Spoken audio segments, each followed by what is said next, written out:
Espace TV. Espace TV, le journal de 13h.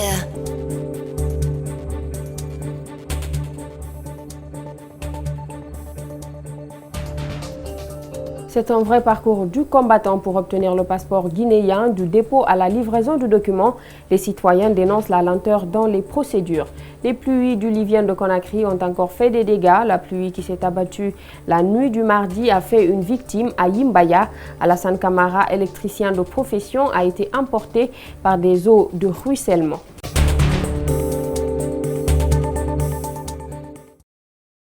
Bonsoir à tous et bienvenue dans cette édition d'information. Il est difficile aujourd'hui d'obtenir son passeport à Conakry. De nombreux demandeurs se plaignent du dépôt des dossiers à la livraison du document de la pièce d'identité. Les citoyens dénoncent la lenteur. Pourtant, la direction centrale de la police aux frontières se défend et indique que l'obtention d'un passeport n'est pas liée à celle des papiers ordinaires. Djibril Ba, Ibrahima Souma vous propose ce focus. Dans la cour du ministère de la Sécurité et de la Protection civile, ils sont nombreux à former une file d'attente pour accéder à un document précieux, le passeport. Mamadou Ba vient de Kindia. Il n'apprécie pas la procédure d'acquisition d'un passeport. La procédure, c'est très long, c'est très compliqué aussi. Parce que quand tu viens ici encore, nous sommes là depuis 8h49. Nous sommes arrivés ici. Si toi, tu viens toi seul, tu ne peux pas avoir ton passeport. Des voix s'élèvent au niveau de la société civile pour proposer des alternatives à la DCPAF pour soulager la population. Nous demandons aux autorités et nous lançons un appel pressant au ministre de la Sécurité de prendre des dispositions très urgentes et de façon très rapide pour décentraliser l'opérationnalisation et l'obtention des passeports pour les citoyens guinéens. La population guinéenne ne mérite pas une telle souffrance. Moderniser les conditions d'obtention de son passeport, c'est ce que souhaite aussi cet autre citoyen, qui, comme les autres, déplore le climat qui prévaut dans l'enceinte du département de la sécurité. Au jour de nos jours, on ne peut pas voyager pour aller à un certain niveau sans le passeport. Donc il faut que vraiment ça soit régularisé. Il faut qu'on finisse avec les pannes imprévues. Pour découvrir les réalités, nous voilà sur les pas du directeur central de la police aux frontières. Il explique les procédures et nous fait savoir que ce n'est pas comme pour obtenir son extrait de naissance. Je m'inscris en faux contre ces déclarations.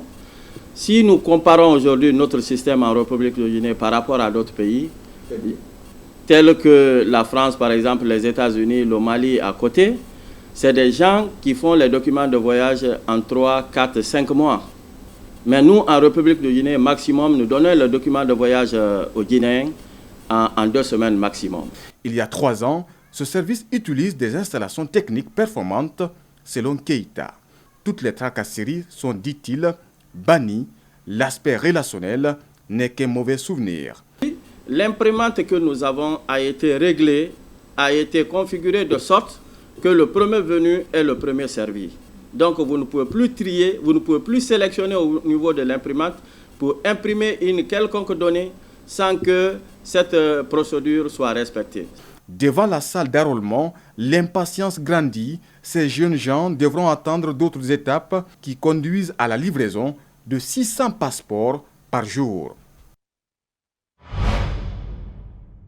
Les pluies viennent encore de faire des dégâts à Conakry. Dans la nuit de mardi à mercredi, plusieurs familles du quartier Anta-Marché se sont réveillées les pieds dans l'eau. D'importants dégâts ont été causés par l'eau dont le passage a été bloqué. Pas de perte en vies humaines, mais les habitants ont beaucoup perdu. Algassimouya Aliba et Abdoulaye Kamara pour le compte-rendu. Ces familles ont connu cette nuit un réveil pas comme les autres. Leurs maisons ont été inondées. Les dégâts sont importants. Bon, hier à 1h du matin, moi j'étais couché avec ma famille. Brusquement, d'un seul coup, je me suis levé pour ouvrir la porte, impossible. Les autres, ils ont tapé la porte. Donc d'un seul coup, on a ouvert. Moi, je suis même tombé à terre. Donc l'eau m'a ramené jusque dans la chambre. Mais vous voyez, les dégâts sont énormes. La cause, c'est cette montagne de sable et de pierres qui bloque le passage des eaux de ruissellement. C'est une négligence à la part de ce sentier. Ils ont regroupé la terre là-bas avec de gros cailloux. Allez-y là-bas, vous allez constater. Cela a dû bloquer le passage de l'eau. On ne bloque pas le passage de l'eau. Si vous bloquez le passage de l'eau, il trouvera un autre passage.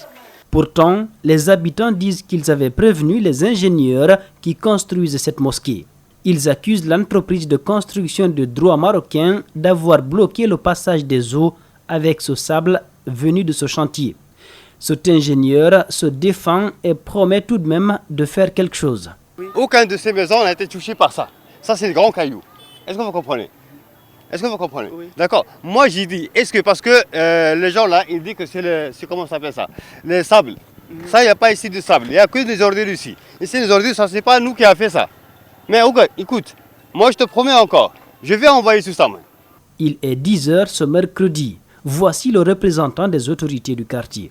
Bon, nos démarches seraient d'abord de camper l'événement, ensuite faire remonter les informations au niveau de nos instances supérieures afin d'évacuer cette montagne d'ordures et de déboucher les routes pour que l'eau ait la voie au passé.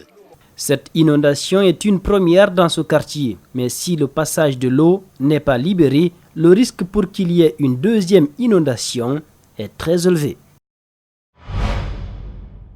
La pluie diluvienne qui s'est abattue sur Conakry la nuit dernière a fait une victime à Yimbaya. Alassane Camara, électricien de profession, a été emporté par des eaux de ruissellement. Sa famille inconsolable a procédé à l'inhumation de son corps dans l'après-midi d'hier.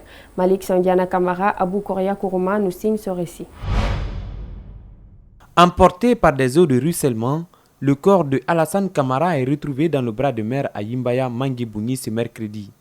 Bien avant ce drame, dans la nuit du mardi, il se préoccupait de la santé de sa mère malade. Le jeune électricien s'est rendu dans une boutique pour apporter des médicaments et du manger à sa mère alors qu'il pleuvait abondamment.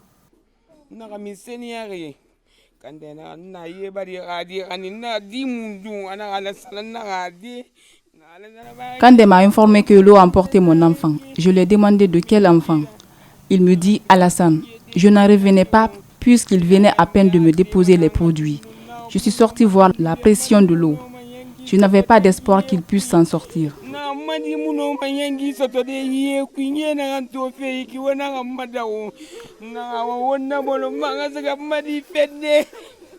Du coup, la famille et les voisins se sont mis à la recherche de ce jeune dans les caniveaux et les ports. C'est ici, à Yimbaya Manguebouni, que son corps sans vie va être retrouvé. Subitement, on s'est mis à sa recherche depuis hier nuit jusque ce matin. C'est quand on était sorti informer les ports d'alentour qu'on nous a appelés, nous informer qu'ils ont retrouvé un corps ici. Donc on est venu, on a effectivement vu c'est chez lui. Ce drame n'est pas une première selon les habitants de ces secteurs. Ils attendent que les mesures soient prises par les autorités pour donner de la voie aux eaux de ruissellement. La source de ce drame serait due à la clôture du camp Alpha Yaya. On a souffert ici. Chaque année, il y a des cas de mort. L'eau provient du camp pour se jeter sur nous. Ils ont bloqué tout le passage. Les agents de la gendarmerie informés de ce drame sont venus sur les lieux. Ils ont accompagné le corps dans sa famille pour inhumation. À l'arrêt depuis près de 2 semaines, le train Conakry Express devrait recommencer à circuler. En tout cas, les employés y croient. La direction générale, nous apprennent-ils, est à pied d'œuvre pour enlever les ordures des rails. Alseni Bari, Abdoulaye Kamara pour le reportage. Voici le personnel du train Conakry Express. Ils rient de leur souffrance. Les talkie-walkie servent désormais à raconter des blagues. Ce train, qui peut transporter près de 4000 passagers, devrait cependant reprendre le chemin du transport dès ce mercredi ou jeudi. Une fois que la voie est sale, pour la sécurité des personnes, nous transportons plus de 4000 personnes par voyage. Donc, avec les ordures, il faut éviter. Ce que je sais quand même, ils sont sur la voie activement, même maintenant là, ils vérifient. Et à partir de 13h, je crois, les juges iront vérifier ce qui se passe et nous donner la voie. Donc après ça, ce soir ou demain matin, si possible, si la voie est propre, même ce soir, on pourra rouler. Si les ordures apparaissent comme la cause de cet arrêt, La société Conakry Express a une très grande responsabilité, car nous dit-on, c'est elle qui est chargée de débarrasser les rails des ordures. C'est le Conakry Express qui doit nettoyer. Donc vous n'avez pas nettoyé? Oui, bon, des fois on vient en retard. Vous avez les ordures, le problème d'ordures à Conakry. Une journée seulement suffit pour que les ordures envahissent un coin ou un dépotoir. Si la question des ordures reste un problème à résoudre, celle du carburant n'est pas à exclure.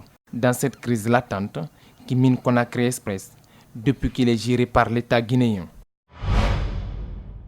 Le 21e anniversaire de la Journée mondiale de la justice internationale a été célébré hier mercredi 17 juillet.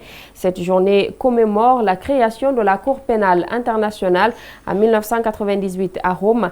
En Guinée, les observateurs ainsi que les dignitaires de la justice sont revenus sur les forces et les faiblesses de cette juridiction internationale. Abdourahmane Ba, Yacouba Traoré. Cette journée marque le 21e anniversaire de la Cour pénale internationale. Depuis sa création, la CPI a traité plusieurs dossiers qualifiés de crimes contre l'humanité. C'est le cas notamment de l'ex-Yougoslavie, du Darfour et l'un des plus récents, la Côte d'Ivoire.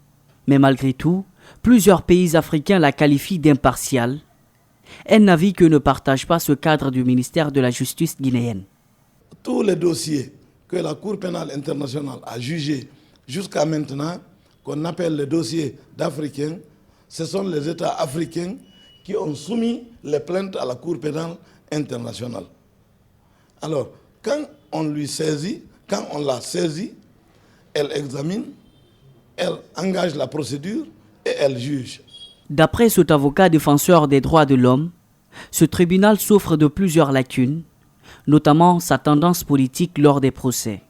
Vous avez Luis Moreno Ocampo, qui avait, en tout cas à l'époque où il était aux affaires par rapport au fait de la Côte d'Ivoire, quelque part il y avait les puissances internationales derrière le dossier. Et donc M. Luis Moreno Ocampo avait, au lieu de jouer son rôle de procureur indépendant, avait joué en tout cas à la politique de la règle du plus fort est toujours la meilleure, pour déporter Laurent Gbagbo dans les conditions illégales que nous avons connues.